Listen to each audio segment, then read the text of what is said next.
Welcome back to NSN Tonight. He's Chris, I'm Mike. We're hanging out on a Tuesday and heading back to Wolfpack Park as fall camp continues for the Nevada football team. On Mondays, we get the offense. On Tuesdays, we get the defense. And I joked in the spring that opposing quarterbacks are going to want to stay off the weed as we welcome in Tre Weed. Is that joke just so tired at this point, my man? What's going on? Tre, tell us a little bit about fall camp. You were here for the spring. I think you made a pretty big impact. People got to know your name. You played really well in the spring game. So how has maybe the focus changed as we're just a couple of weekends away from playing USC? Oh yeah, the focus, we're always locked in on just our opponent, and we're out here in fall camp. We got this great weather, offense and defense out here competing. It's been a good start to fall camp, and I'm excited to see what our team is going to do, and with all the guys that we have and just all the plays that all these guys are about to make, it's going to be exciting to watch. Well, I think the hope is that you're making plays as well as you transferred over from Eastern Washington. You are a Evergreen State product. Just tell us the process that got you here to Reno for your last year of ball. Oh yeah, so graduated from Eastern Washington, and great 5 years, and I decided that it was time to move on and enter the transfer portal, and Coach Wilson and Coach Quam and Coach Ortiz, they decided to take a shot on me out of the portal. And when I came here on the visit, they just made it feel like it was a home to me, and just the family atmosphere that they brought, and it just felt right. So, I mean, I couldn't be more thankful for Coach Wilson and his staff and Coach Quam and Coach Ortiz for just giving me a chance to be here. And, I'm trying to make the most out of everything I can and just help this team win. Grew up in the state of Washington, went to college there. So I guess what's it been like kind of venturing away and living on your own out here? And, how's that maybe kind of challenge you being a little bit further away from home than you're used to?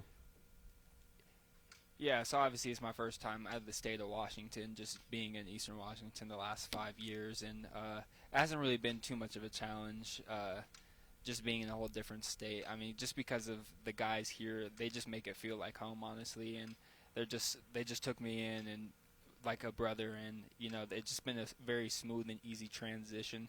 And I'm a homebody, but I mean, it's pretty exciting, just to get out of your comfort zone, get out of your own home state. So it's been a smooth transition, and I've enjoyed every second of it. We're watching some of the plays you made over the spring, Tre. What do you feel like this coaching staff is envisioning for what you can bring to the defense? For me as a player, I just feel like I'm a playmaker. I feel like I'm just always around the ball. I feel like I have great skills when the ball is in the air. So, I mean, I feel like I could bring just making plays just on defense in whatever way I can, and, just being a ball hawk. Did you have any questions about whether you could play at this level? Obviously, Eastern Washington's a very good program, but it is at the FCS. You're jumping up to the FBS. I guess, what have you proven to yourself in terms of your initial practices at Nevada, or did you always think, you belonged at this level and you just needed someone to give you a shot? Yeah, always competing at Eastern, we'd always play FBS opponents, and I knew that I'd compete against those guys. So it always was a dream of mine to come and play at the FBS level. So, I mean, when I graduated from Eastern Washington, I just decided it's time to take that shot and move up to that FBS level. And I've always known to myself that I could compete at that level. And, I'm just out here just doing everything I can to help this team. So, I mean, it's always been a dream of mine to be here, and now I'm here. We're only getting small glimpses of you guys at practice based on the media restrictions. What can you tell us about once you guys go live, and especially what the other side of the ball looks like and what Pack fans can expect this year? Oh, yeah, no, both sides of the ball, we're competing a lot out here on the field. And, Pack fans, you could expect a lot of exciting games. We're going to bring back winning culture here, and, just last year, that's not going to happen again with the guys that we have. We're going to make so much plays. They're going to make so much plays, and it's going to be exciting to watch just both sides of the ball, offense and defense. We feed off of each other, and once we get clicking, it's going to be fun to watch. So this is going to be your 6th year at college. You're obviously kind of like a 1-year hired gun here at Nevada. You talked about the Wolfpack coaches, your relationship with them. I guess what were they telling you in terms of, we want to get this out of you, given that you only have 1 year here with the Wolfpack? Yeah, just give him everything I have.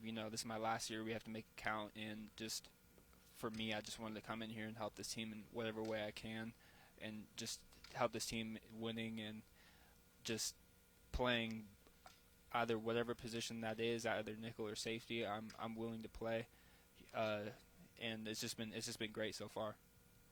Anything about the region that you've come to love living up here in Northern Nevada? If you get outside of campus at all? Oh yeah, just this whole area. I like the whole area, and Lake Tahoe's an hour away. It's beautiful. I've been there for the first time ever a little bit ago. So I mean, it's a beautiful place. I honestly think it's a very underrated place, and it kind of reminds me of Washington a lot, just with the weather and kind of like the scenery, but kind of with the mountains. Back home, I had a little bit of mountains, but it's a lot like Washington, so that's why it's been a smooth transition for me to come here from Washington and leave my home state. So I think it's a very underrated place, and I'm loving it. I'm sure Pack fans love to hear that. One thing you won't see here that you saw a lot of in your time in Cheney, though, is the color red. You played on a red field. You wore a whole lot of red, but I think you told me in the spring you left all that stuff back home. Yep, no, I had to leave all the red in the closet back home. Now we're rocking that navy blue and silver. So, yeah, no more red. It's basically half the closet had to stay at home. So that works for us. Tre, before we let you go, anything else you want to add for the folks out there? Just thank you for having me, and go Pack.